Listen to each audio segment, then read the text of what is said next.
This is Everyday English for Oromia. Hello, how are you guys? Wishing you all the best wherever you are. And I have come with another video lesson that focuses on the simple present tense. Yooyyaa akkam jirti nagaan isiniif haa ta'u dhaggeeffattoota keenya. Viidiyoo kanaan barnoota tensii Ingiliffaa keessaa present simple yookaan immoo simple present kan jedhu irratti xiyyeeffachuudhaan akkaataan barsiisuu isaa haala adda ta'eetiin akkasiniif mijatuutiin qabadhee isinii dhiyaadhe. Subscribe, like gochuu hin dagatinaa, akkasumas nu jajjabeessuuf yaada keessan nuuf kennuu akka itti cimsitan isiniin jenna. First of all, let us look at the English tense. The English tense, Afaan Oromoon hennaa jenna. Hennaa jechuun yeroo garaagarummaa qabaachuu danda'a. Tense and time are quite different. Time is the duration or the physical phenomena which is given within which things happen, phenomena happen. And then the happening of the phenomena is expressed in terms of tense. Yeroo fi hennaan garaagari. Hennaa akkas ta'e hennaa jennu. Gara fuulduraatti akkas ta'e. Yeroo as ture sanatti maa jennu yeroo irratti hundoofne haasofna. Yeroodhaa fi hennaan tokko miti. Hennaan waan yeroo irratti raawwatudha. Yerootu hayyama kennaafi. Yerootu hayyama godhaaf jechuudha. Fakkeenyaaf amma irra teenyee gara fuulduraa yaaduu dandeenya. Hennaa akkas ta'u jechuu dandeenya. Kanaafuu hennaa fi tensiin tokkodha. So, the English tense is divided into three parts. The past time, the present time, and the future time. And each of the tenses, for example, the present tense is divided into some four categories. Simple present, the present continuous, and present perfect continuous tenses. And the past tense is divided into four. Simple past, past continuous, past perfect continuous tenses. And the future too. The simple future, future continuous, future perfect continuous tenses.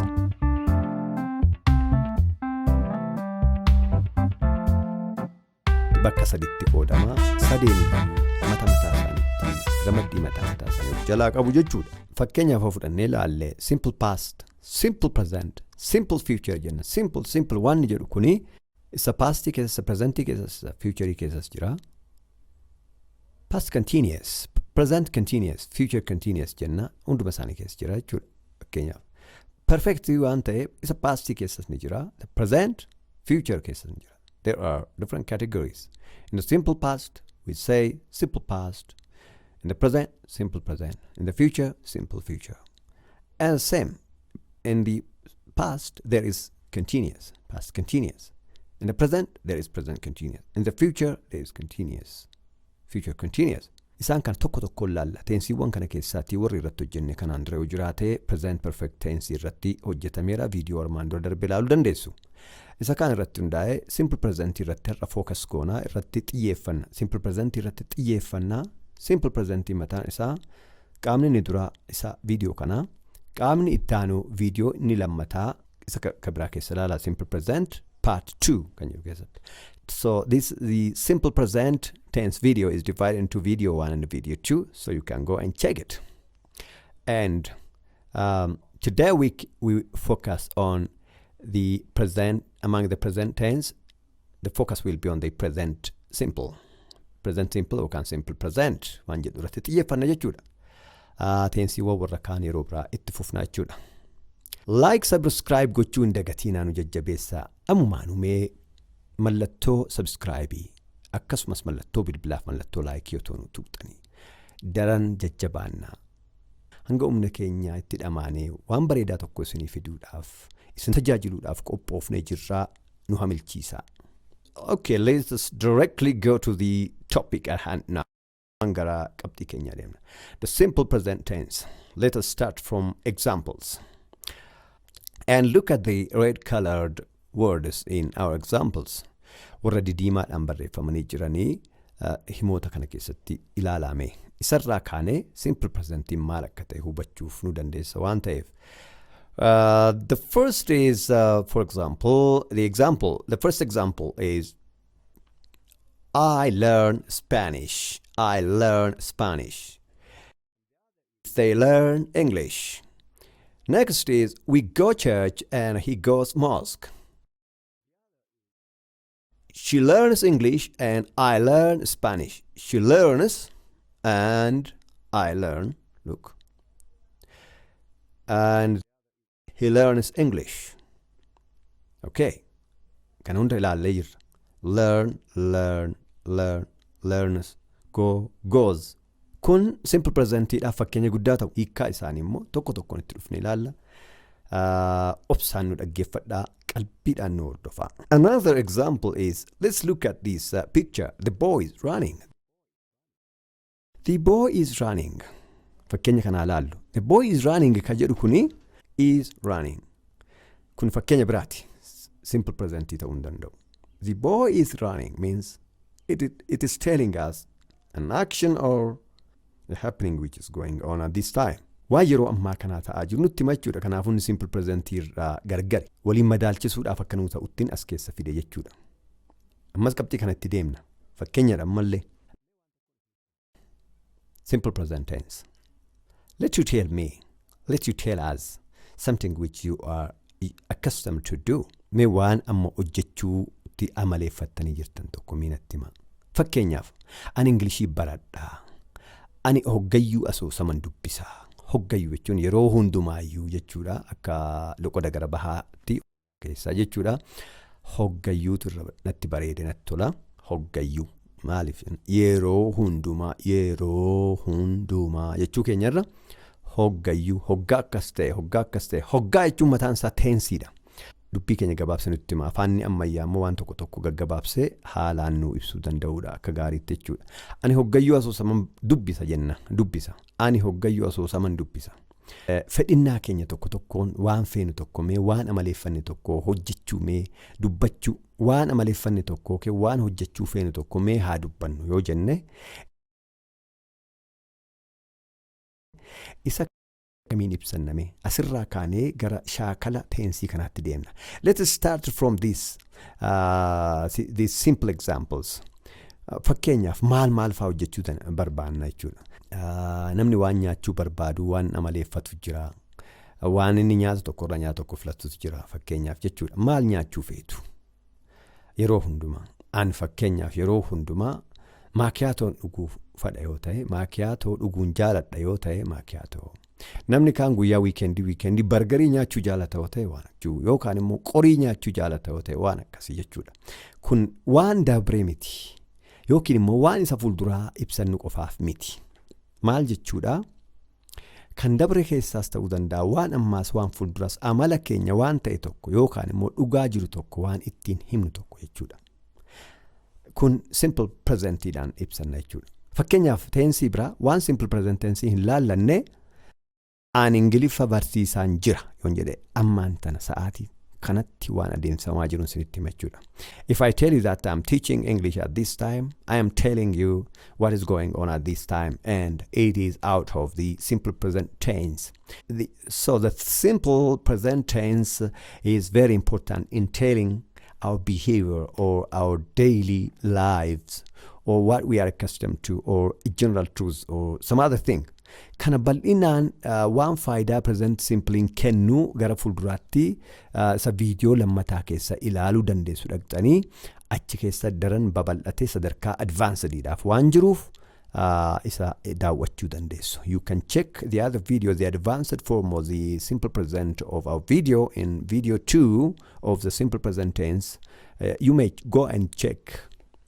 Kabira maal jaalattu? Fakkeenyaaf waa dhuguu jaalatamoo namni maalin jaaladha? Kitaaba dubbisuun jaaladha. Kitaaba keessaa asoosama dubbisuu jaaladha yoo jedhe yookaan immoo dhaqee bineensota ilaaluu jaaladha yoo jedhe fakkeenyaaf I like to read fictions, I visit zoo yoo jedhe fakkeenyaaf I like to visit historical places, bakkeewwan seenaa daawwachuun jaaladha yoo jedhe I play football and I like cycling every day, or I swim every weekend.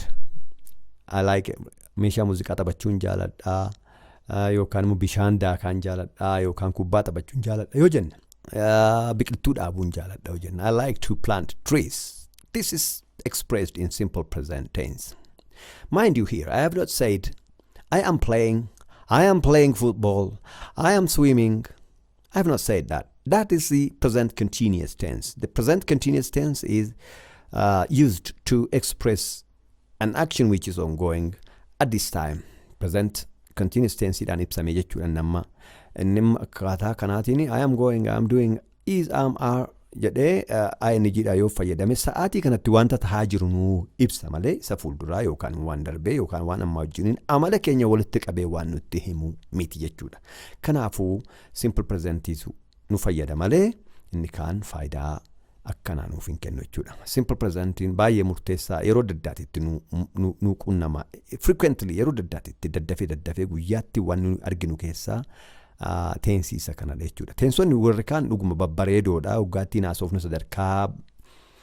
sadarkaa dandeettiin Ingiliffaa keenyaa irra ga'ee nu hubachiisuu, nama hubachiisuu, namaaf yaada bal'inaan namaa kennuu akkasumas bareeda afaaniitiif illee baay'ee gaariidha.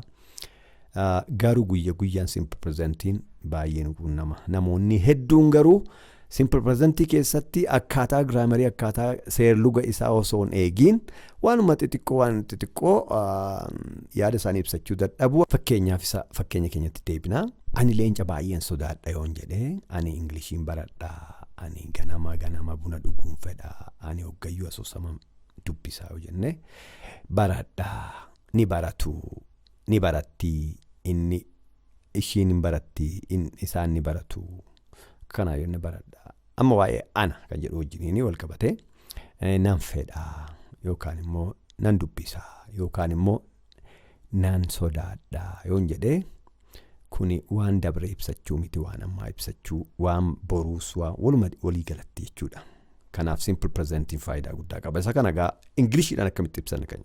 How can we express these things? For example, our daily habitual actions or the general truth or fact. The simple present or present simple, the present simple and the present continuous tenses are the most common ones to express the present. Present continuous fi present simple guyyaatti waan mudatu keessa simple warra teensota keessa gad aanaa ta'anii garuu yeroo daddaatitti warra nuquunnamu warra nutti dhufu waan ta'eetii fi faayidaalee isaanii daran jabeessinee baruu qabna jechuudha.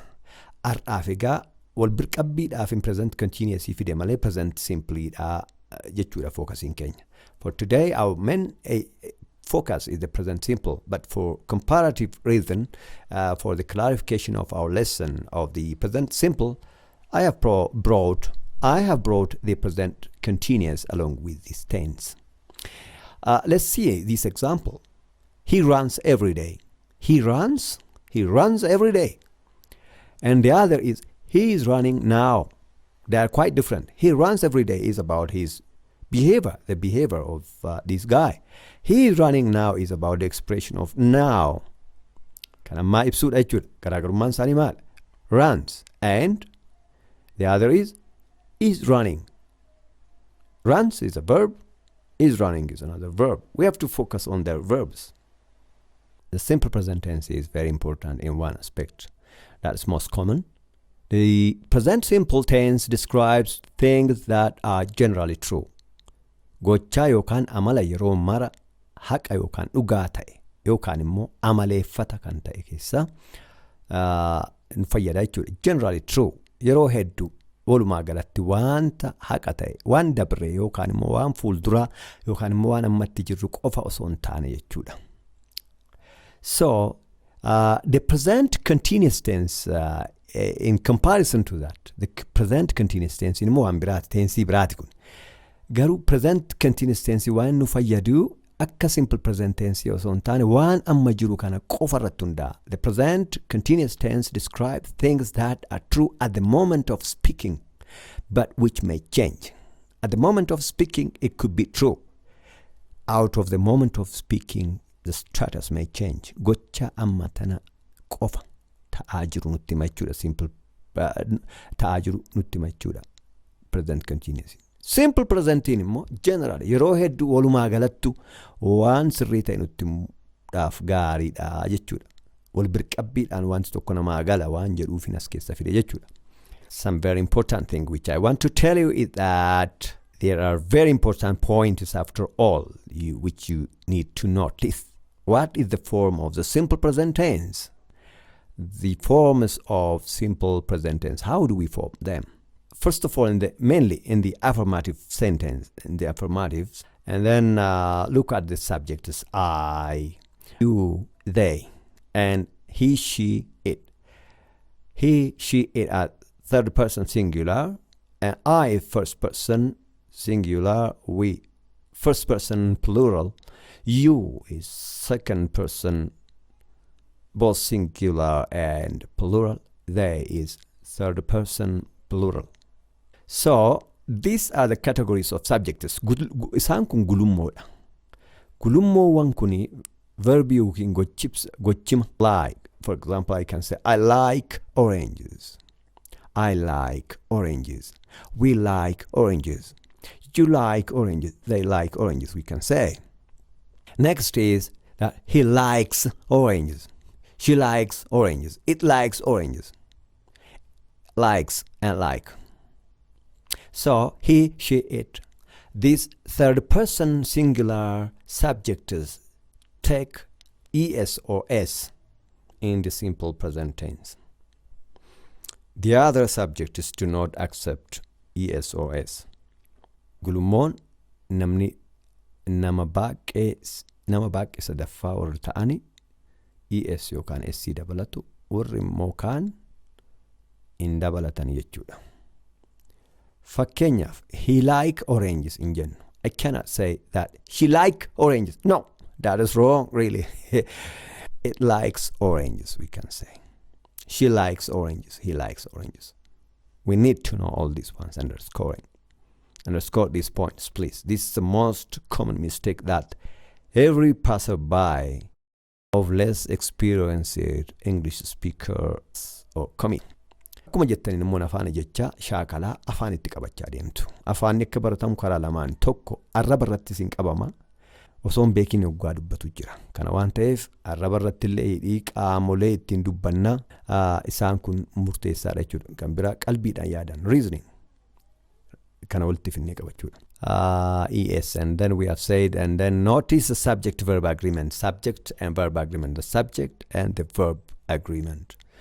The singular third person subjects take es or s in the simple present tense. Tensi warra kaan keessatti akkana godhanii fudhatan jechuudha. Simple present tense. Tensi kaanii wallaallatee ittiin dabalamu jechuudha. Es. Akkasumas immoo as keessatti I like jenna malee I likes. We likes. Waan akkanaan jiru jechuudha. Now, let's see again the form of this repeatedly. He paints the room. She rents the room. It cleans the room.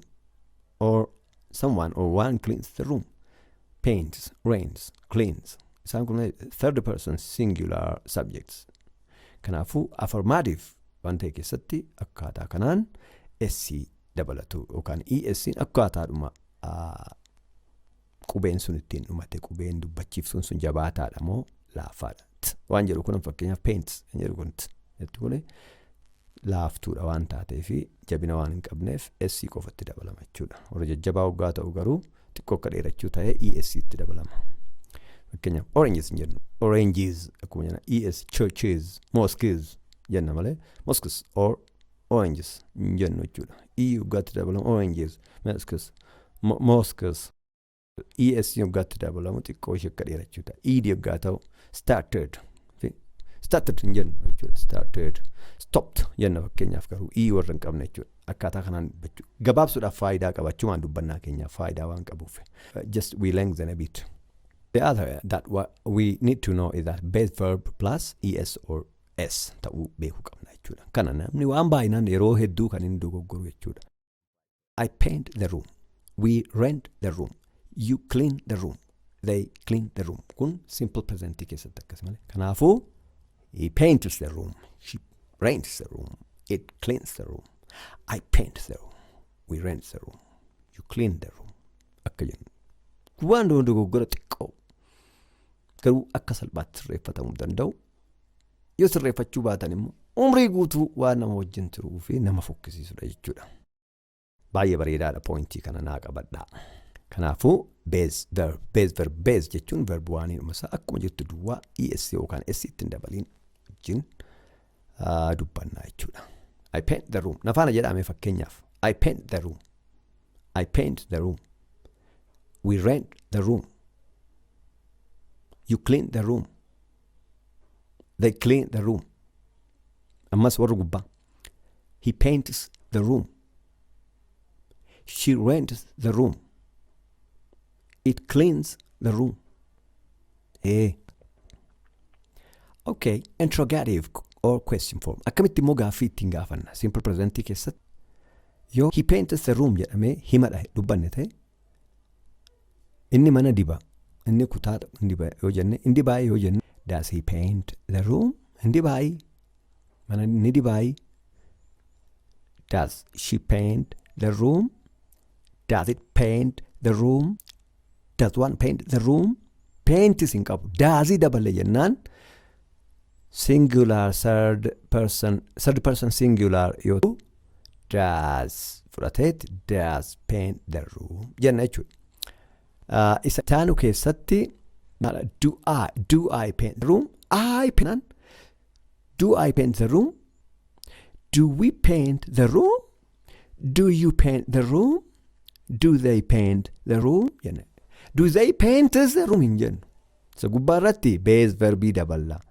Isa kanarrattis akkuma kana do jennaan s hin dabalatu. Isa gubbaa does s hin dabalatu. What time? During the interrogative or question form. We don't need to add es or s when there are the verb does and do in the interrogative question or question in the interrogative or question forms. Please be attentive. We don't need to add s into even for these third person singular subjects. That's very nice really. Fakkeenya tokko itti aanee haa fudhannu. Maaliif akka ta'e isinitti hima waan kun. Told to paint the room. Told to. Oh, a beautiful name really. A beautiful Oromo name. Told to paint the room. Paints because she paints. She paints jennaan. Told to paint means told to does paint the room. Does plus the base verb only. Kana beekuu qabna. Does jenne s ittiin dabalu. Told to paint the room jechuu fi told to does paint the room jechuun tokkodha. Garuu akkaataa kana told to does paint jenne yeroo hundaa hin haasofnuuf malee it's grammatical really. A bit more formal but that is less commonly used. Told to paint the room is equivalent to told to does paint the room. So does paint kan jedhuu fi paints kan jedhu. So kanarraa kaanee akkamitti akka interrogative uumnu kan negative uumnu. So here paint is equivalent to does paint. They paint the room. They paint the room means they do paint the room. Even if less commonly used, paint is equivalent to do paint. That they is plural form and then they paint the room. So paint and do paint is the same. So let's see in the interrogative form. Does paint means that told to does paint means does told to paint the room. So the helping verb does comes in the beginning of sentence. Does told to paint the room. We can say we say does told to paint the room. Yeah, it means that told to paint the room means that if we are to create an interrogative, then we say a question. Then we say does told to paint the room. Yeah, they paint the room means do they paint the room? Because paint means to paint. Let us again look at the subjects based on what we have been informed so far. I go to school. We go to school. You go to school. They go to school. Please. Nafaana jedhame. I go to school. We go to school. You go to school. Say with me. Say after me, please. They go to school. He goes to school. She goes to school. It goes to school. That's all. This is the form. Faayidaa isaanii immoo maal akka ta'e hiikkaansaa daran maal akka ta'e daran itti seennee arguuf deema. Your attention please. Yaada keessan. I do the work. We do the work. You do the work. They do the work. And do and that are equivalent actually. Wal qixa. Wal bira jiru garuu doon warra kaaniif faayidaan kennu jechuudha. Fakkeenyaaf. He does the work. He does the homework. She does the homework. It does the homework. Do and does. Keessaa filannaa akkuma gulummoo sana irratti hundoofne jechuudha. Na wajjin jechuun arraba keessanitti yaada keessanitti akkaataa isin dubbattan isin qabsiisa jechuudha. Very good. Still we will be considering the forms of the present simple. Okay. Mee alaallu. Forms of the present simple. With regard to yes no questions. Yes no question warra jedhaman jiru. Do you live in Prague? jechuu dandeenya. Does he live in Prague? jechuu dandeenya. Yes or no jennee deebifna jechuudha. Yes no question warra jedhaman. Kana deebifachuudhaaf nu fayyada jechuudha. Kun amala keenya yeroo hundaa waan nutti himuuf fakkeenyaaf. Akkuma amma fakkeenya fudhannee dura do you, do I, do we, do they jenna. Do you live in Prague? Magaalaa Prague jiraataati. Does he live in Prague? Magaalaa Prague jiraata. Jiraateera. Jiraataa jiraan jenne bar. Jiraataayi amaladha. Yookaan immoo akkaataa jiruuf jireenyaa ibsuudhaaf waan yeroo hundumaayyuu haqa yookaan dhugaa jennee fudhan tokko ittiin ibsachuudhaaf akkan fayyadu. Kanaafuu yeroo gaafannu keessatti yes no questioniidhaan yes no waan jedhamu tokko qofa. Kun gaaffii biraa sababa biraa ibsuun gaafa yes no kana qofa. Gaaffiileen akkasii deebiin isaanii. Namoonni gaaffii biraa gaaffii akkasiif deebii karaa biraatii waan baay'ee xaxaa dheeraa haa deebisanuu malee jechuudha. Isaan akkasii miti gaaffii dheeraa. Yes no tiin ala waan biraan qabu. Yes no. Does he live in Prague? Yoo jiraata ta'e yes. Hin jiraatu taanaan miti. Irratti dabalata ibsa barbaachisoo ta'e ibsamaa jechuudha. Yes no questions. That's very precise really. Waan Ingiliffatti tolu yeroo hedduu wantoota hedduu loojikali gabaabsee waan isinitti himuu fi bara dheeraa waan itti fayyadamanii akkaataa loojikiif saayinsaawaa godhanii itti fayyadamanii fi isinitti tola dhuguma Ingiliff yeroo baay'ee. Sharply afaanota warra kaan caalaa qaree isinitti hima waan tokko jechootas baay'ee rich waan qabuuf Ingiliff baay'inaan. Garuu keenya kuni aadaa keenyaaf jiruuf jireenya ibsuudhaaf xiqqaatachuu miti. Kan Ingiliffaa aadaa isaanii ibsuura darbe aadaa addunyaa warra kaan ibsuudhaaf almost gahaa ta'ee jira. There is no S. There is no S on the main verb. Yeroo do does fayyadamnu akkuma namaan dura dubbadhe lives yookaan goes eats hin jennu jechuudha. Does he live in Prague? jenna. Do you live in Prague? Mane, do you live in Prague? Does he live in Prague? No. No such way of saying. Akkana jechuun jiru. Does he live in Prague? Do you live in Prague? That is without S. Very nice. The other is about WH questions. WH questions already ilaaltu jiru. Where, what, how, who, why, which, whom. Warra akka jedhaman kun WH question. WH questioniidhaani waan jiruuf jireenya waan itti jirru kana present simple yookaan simple present ittiin ibsachuudhaaf fayyada jechuudha. Fakkeenyaaf, where do you live? Where do they live? We can say, where do they live? Eessa jiraatu? Jechuun waan kaleessa jiraatanii irra darban. Where did they live? Yookaan where are they living in jenne yookaan where will they live in jenne jechuudha. Isa boruufis sarraafis waan amaleeffatame waan haqa jennee fudhan tokko himuudhaaf simple presentiin baay'ee murteessaadha. Waan saayinsii waan haqa ta'e waan beennu waan ejjennoo keenya waan yaada keenya himuudhaaf baay'ee murteessaadha. The simple present tense is very important in telling the habitual actions or truths, general truths. Most commonly accepted ideas. Where do they live? What does Henry do? Where, what? They are WH questions in expressing the simple present actions.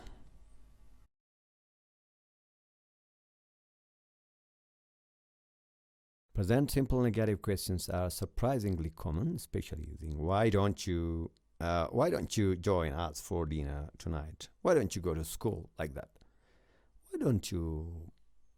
Why don't you buy a car?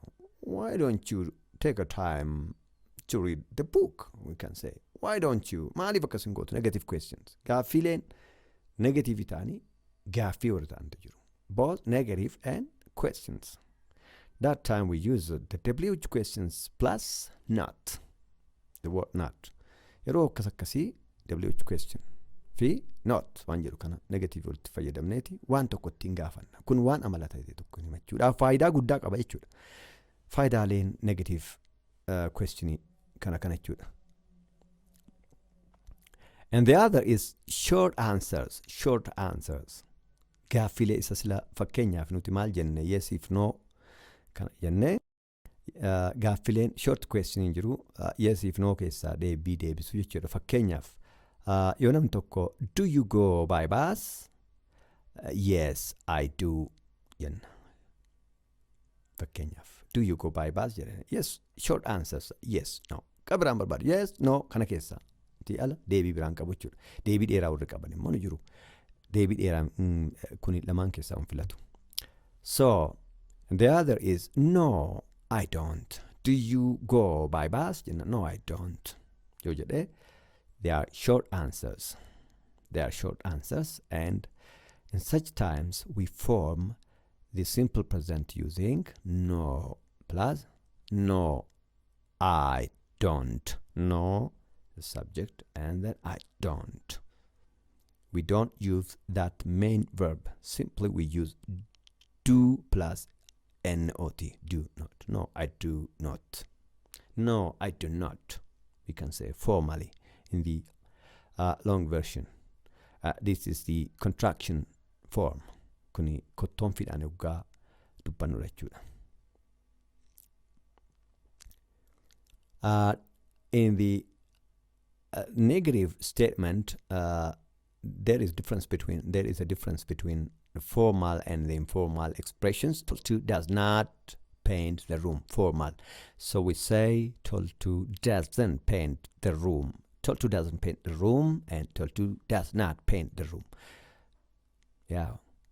Informal one is inni kun is informal yeroo hiriyoota keenya biratti yookiin immoo waan waloodhaan fayyadamnu waan gabaabsinitti fayyadamnu. Told to doesn't paint the room jenna. Yeroo baay'ee ingiliffannaa dubbatamu akkanatti haasa'amaa hiriyoota keessatti. Garuu waliin dubbii guguddaa yookaan immoo barreeffama keessatti doesn't jechuudha do not, does not yoo jenne faayidaa guddaa qaba jechuudha. Does not, do not akkuma subject isaatti hundaa'e jechuudha. So they do not paint the room. They do not paint the room jenna. And in short, do not waan jedhu kana they don't paint the room. They don't paint the room jechuu dandeenya jechuudha gabaabsine. Innaa haasofnu sin gabaabbata akka barreeffama irratti print English kanaatiin haasaan isaa dheeratee dubbatamu miti. Yeroo dubbatamu they don't paint the room gabaabsa. Yeroo barreeffamu yookaan immoo formal English idilee keessatti bakka nam guguddaa yaa'ii guguddaa keessatti yaa'ii jechuun walgahii jechuu kooti. They do not paint the room jedhu keessatti do not fayyadamna jechuudha. Dheeraa fayyadamna jechuudha. Barnoota kana daran gabbisuudhaaf yaadni keessan baay'ee murteessaa waan ta'eetii fi yaada keessan naa gumaachaa. Akkasumas subscribe gochuudhaan, like gochuudhaan, mallattoo bilbilaas tuquudhaan nu gargaaraa, nu deeggaraa, daran cimnee akka dhufnuuf waan faayidaa guddaa qabuutiif hamilee nu godhaa. Very good. So far we have seen that so nice really. Hanga ammaan tana waan argine irratti wanti formii isaa yookaan immoo akkaataa ijaarsa isaa fi faayidaa isaallee simple present mataan isaallee yeroo akkamii akka fayyadamnu nu galee jira jechuudha. So gaaffilee mee waanuma jiruuf jireenyaa keessaa fudhan. Let's take from the practical lives different examples. I'm not focusing on the formula. Formula irratti xiyyeeffannee waan spoken English irratti yookaan grammar irratti xiyyeeffannu kuni gara sanatti xiqqoo nu harkisa. Ittiin dubbachuudhaaf akkam akka ta'e hiikkaan isaa maal akka ta'e nu galuu akka qabu garuu itti amanna. Simple present tense for example. Jarri kun maal hojjetume? What are they doing? For example, what do they do at school? What are they doing? They are learning English. Garuu what do they do at school? Maal hojjetu mana barnootaati. They learn English. Maal hojjetu? Hanga amma maal hojjetaa jiru jechuu miti. Waan isaan iddoo tokkotti walitti qabamanii fi maal iddoo tokko waan jiraatan fakkaataa waan kun jechuudha. What do they do at school? They learn English. Isaan Englishii baratu. Ingiliffa baratu. Another example again. Namicha kan agartu saroota sadii dureessa wayii fakkaataa naannoo jiraatu gabbaasee olii gad oofaa jira jechuudha akka isaan deeman gochaa jira. Saree babbareedaa warri qaban inni jiru. What does he always do afternoon? Yeroo guyyaanii sa'aa booda maal hojjeta? Guyyaan sa'aa booda maal hojjeta? He always walks his dogs. He always walks his dogs. Saroota isaa deemsisaa sa'aa booda aduun hogguu babba'ee yookaan immoo hogguu jiruudhaa deebi'ee dalagaadhaa hojiidhaa deebi'ee namichi kun jechuudha. Oh my God, he always walks his dogs. He's always walking his dogs hin jedhu. Asitti akkas hin jenne garuu iddootti fayyadamnu jiraachuu danda'a. He always walks his dogs. He always walks his dogs. Always wanti jedhu kun gidduu akkatti seene fuuldura adverboota yookaan immoo ibsoota gochaa itti dhufuuf deema. He always walks. He always walk hin jennu. We say he always walks his dogs. Mind you here. He always walks his dogs. Amaleeffannaa aadaa keessaati wanti yeroo hunda haqa ta'e waan tokko ilaallu. For example, let's see another example which is general truth. The Oromo people, plural. The Oromo people celebrate Irrecha every year. The Oromo people celebrate people. Kan jedhu kun uummata hedduudha waan ta'eetii fi uummata bal'aa waan ta'eef the Oromo people celebrate Irrecha every year. Celebrated hin jenne. Celebrated jennaan kabajanii darban jechuudha. Kabajanii turanii waggaa dabree yookaan isaan armaan dura jechuudha. Amma garuu waan aadeffannaa ayyaaneffannaa yeroo hundumaa sirrii ta'eetitti akka waan dubbachuutitti jechuudha.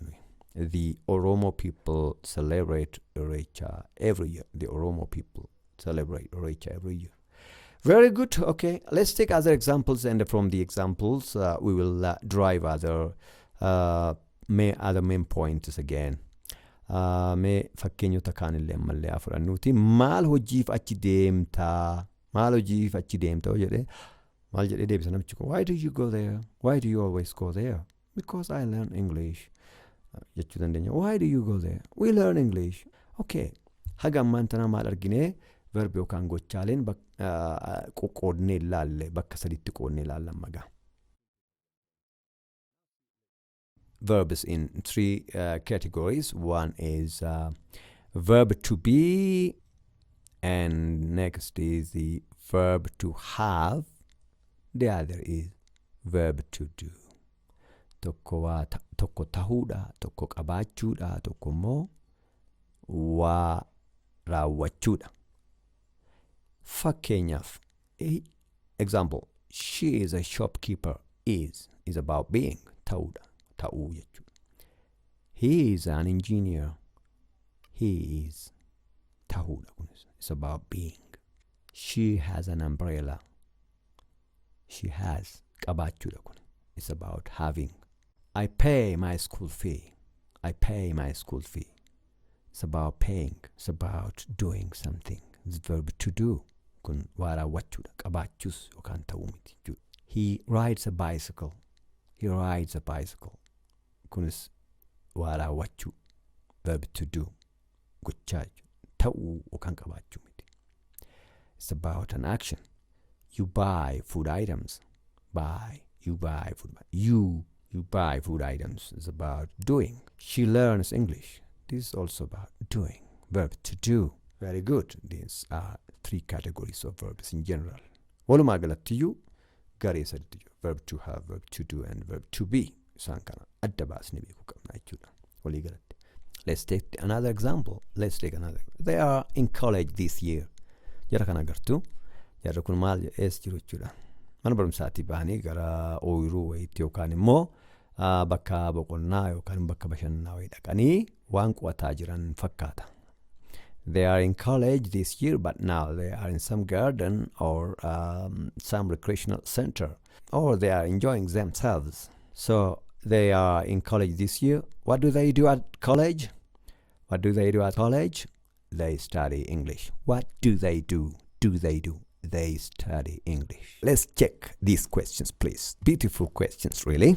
And then that's form exercise 01.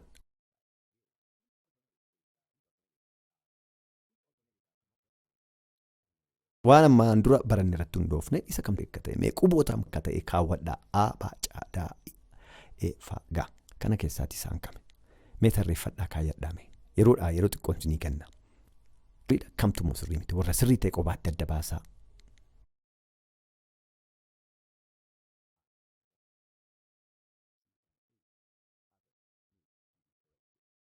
The correct alternatives are A, C, and E. Others need to be corrected. Warri kaan sirrachuu barbaadu jechuudha. Himee waan haasofne akkamitti akka sirreessinu sin yaadachiisa. Just to remind you what we have said so far. The simple formula of the simple presents. I, we, you, they like oranges. Like. The base verb. He likes, she likes, it likes. That is the base verb plus es or s. Mind you. So the wrong ones are the incorrect. Which alternatives are incorrect grammatically? Then B, D, F, and G are incorrect. We need to correct them. But A, C, E are the correct alternatives. How? He always goes to school. He goes to school, we can say. She always goes to school. We should say not go. Yeah. Not go. Told to likes football. These some mothers are plural. Some mothers feed their babies with honey. Oromia always gets first in running. Oromia is a single country, a single subject. Oromia always gets first. Good. Right, correct. You always comes first. No, you always come first. You come. We love our country. We love our country, not we loves. That's why it is incorrect. Incorrect. That's why it is incorrect. Let's correct them then. So we have corrected them. The corrected version is this way. B, D, F, and G were not correct. They are correct. She always goes to language school. Some mothers feed their babies with honey. Correct. You always come first. Correct grammatically. That's subject and the verb agreement. We love our country. We love our country. Not we loves our country.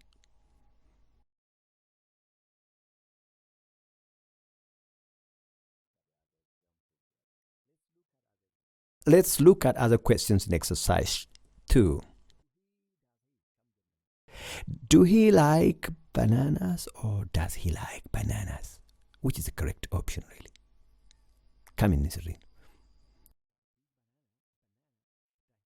Namni dura, does he like bananas? B. No, he like bananas. No, he don't like bananas, or no, he doesn't like bananas. No, he doesn't like bananas. Oh, lalame. He blank oranges. He likes or he like oranges. Come in, they've been sorry. Bandura, sorry. Do we like bananas? Any day can know. B. How can the conversation go? The conversation is between Mr. A and Mr. B. What does Mr. B say to ask? Which is the correct subject-verb agreement, really. Another question. That is a conversation between Mr. X and then blank like bananas. Do they like bananas or does they like? Come in. Why? Okay, mal jedhe gaafata. Inni jalaa deebisu. No. They blank the banana. Blank like bananas. Don't or doesn't.